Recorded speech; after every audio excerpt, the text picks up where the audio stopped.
दोस्तों हमारे YouTube channel सफ़र तक में आप सभी का स्वागत है। दोस्तों अगर आप भी डेली पाना चाहते हैं रोज़गार से जुड़ी खबरें तो हमारे चैनल को सब्सक्राइब कीजिए और अपने दोस्तों के साथ शेयर कीजिए। तो आज के विभिन्न समाचार पत्रों में जो छाई हुई विभिन्न खबरें हैं तो चलिए देख लेते हैं उनकी सुर्खियां। सीटेट के नतीजे घोषित। दरोगा भर्ती 28,201 देंगे शारीरिक दक्षता परीक्षा। दरोगा भर्ती 400 अंक की, मिलेगा 2 घंटे का समय। सेना के 1,213 पदों के लिए अब रैली हैदराबाद में। 3 वर्ष में भी पूरा नहीं हुआ चयन। CGL 2018 भर्ती परीक्षा पूरी होने में लग जाते हैं 3 से 4 वर्ष। इंटर के बाद DLED पास को नियुक्ति देने का जवाब तलब। और फर्जी डिग्री वाले अध्यापकों को झटका। तो चलिए देखते हैं अब खबरें विस्तार से।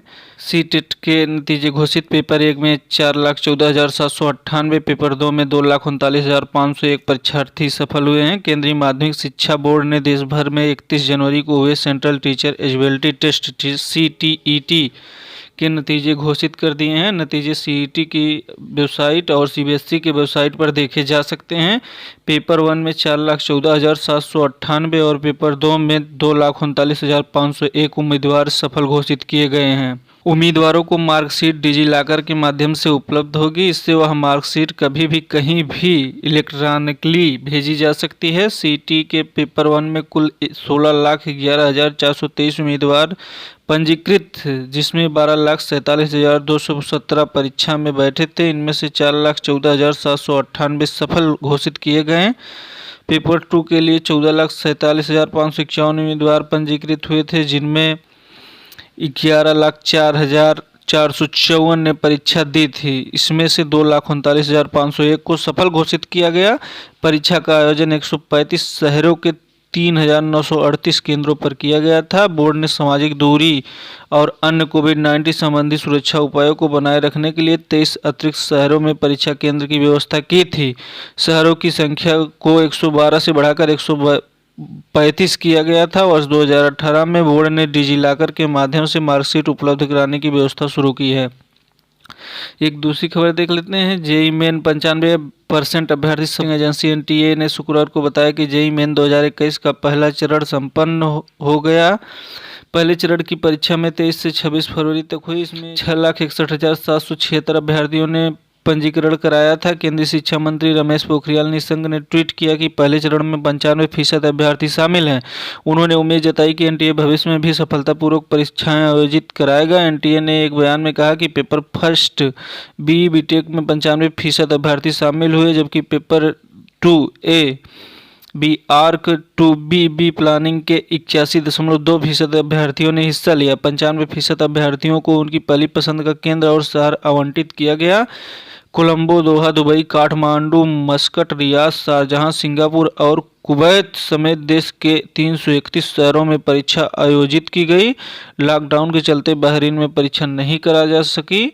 पहली बार परीक्षा 13 भाषाओं अंग्रेजी, हिंदी, गुजराती, असमिया, बंगाल, कन्नड़, मलयालम, उड़िया, पंजाबी, तमिल, तेलुगु और उर्दू आदि में हुई।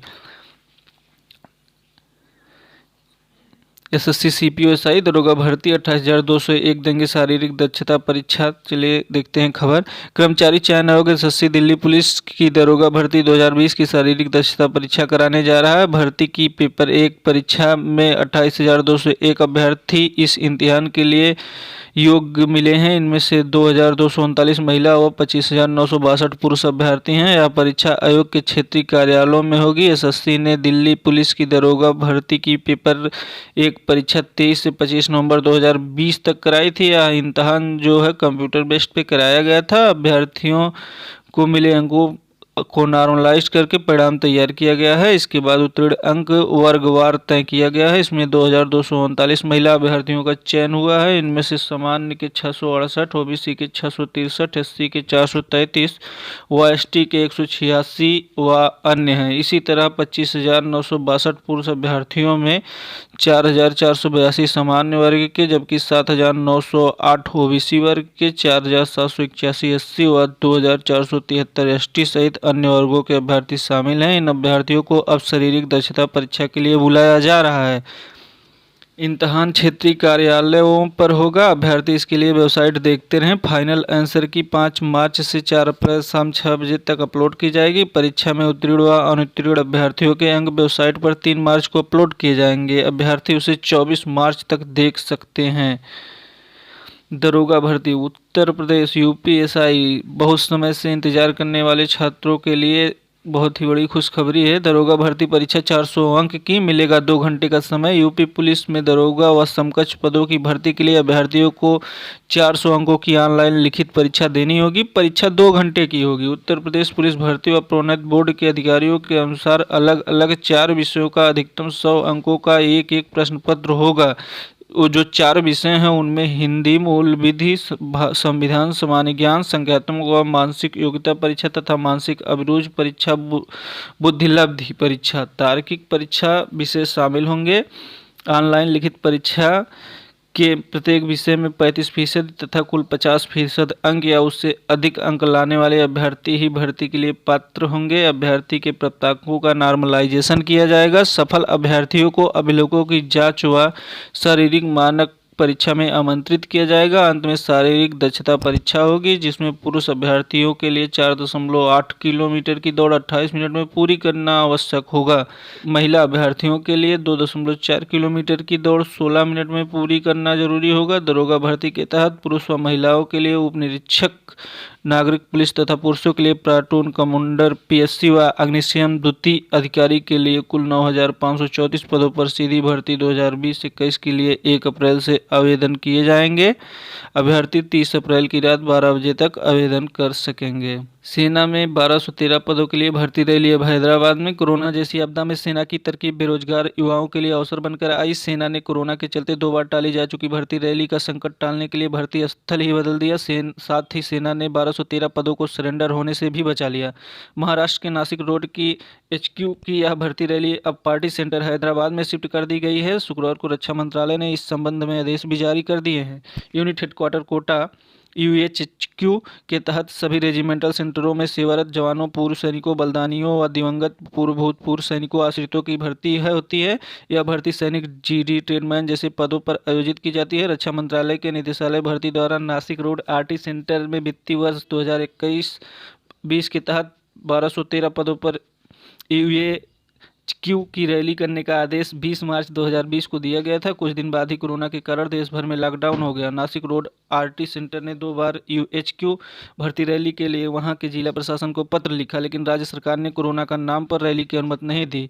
तय समय में रैली न होने पर पदों को सरेंडर करना पड़ता है। सेना के महानिदेशालय भर्ती ने अब इस रैली को हैदराबाद आरटी सेंटर करने का आदेश दिया है। 3 वर्ष में भी पूरी नहीं हुआ चयन। सीजीएल 2018 भर्ती परीक्षा पूरी होने में लग जाते हैं 3 से 4 वर्ष। एसएससी की संयुक्त स्नातक स्तरीय सीजीएल की परीक्षा 2019 के परिणाम को लेकर विवाद के बीच परीक्षार्थियों ने आयोग की लेट लपेटी का मुद्दा उठाया है। परीक्षार्थियों ने सीजीएल 2018 के चयन में हो रही देरी को प्रमुखता से उठाया है। उनका कहना है कि मई 2018 में सीजीएल 2018 के लिए विज्ञापन जारी होने के बाद से अभी तक इस भर्ती के लिए चयन पूरी नहीं हो सका है। आयोग की ओर से परिणाम जारी होने के बाद नियुक्त प्रक्रिया पूरी होने में 6 महीने से साल भर का समय लग जाता है। देखा जाए तो अभी तक सीजीएल 2017 के कुछ चयनितों की ज्वाइनिंग नहीं हो सकी है, इसलिए एसएससी के छात्रों ने वेटिंग लिस्ट जारी करने की मांग की है। इंटर के बाद डीएलएड पास को नियुक्ति न देने पर जवाब तलब। हाईकोर्ट ने 69,000 सहायक अध्यापक भर्ती के चयनित अभ्यर्थियों को बिना स्नातक पास किए डीएलएड की डिग्री लेने के आधार पर विद्यालय आवंटन रोकने पर महानिदेशक स्कूल शिक्षा से जवाब तलब किया है। महानिदेशक ने सर्कुलर जारी कर निर्देश दिया है कि ऐसे शिक्षक जिन्होंने इंटरमीडिएट के बाद डीएलएड की डिग्री हासिल की और स्नातक बाद में किया है, नियुक्ति हेतु आहार्य नहीं है। याचिका में इस आदेश को चुनौती दी गई है। पूजा तिवारी की याचिका पर न्यायमूर्ति अश्विनी कुमार मिश्रा ने सुनवाई की। और सबसे आखिरी का न्यूज है, फर्जी बीएड डिग्री वाले अध्यापकों को झटका।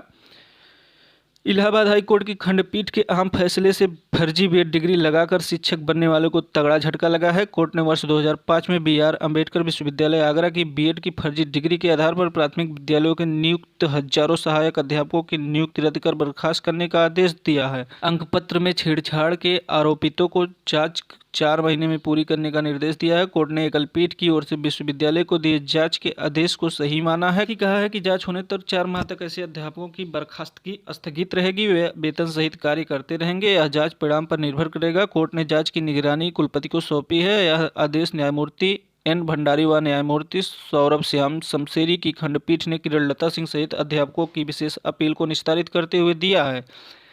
अपील पर अपर महाधिवक्ता एम.सी. चतुर्वेदी, अपर मुख्य अस्थायी अधिवक्ता रामानंद पांडे व अस्थायी अधिवक्ता राजीव सिंह ने प्रतिवाद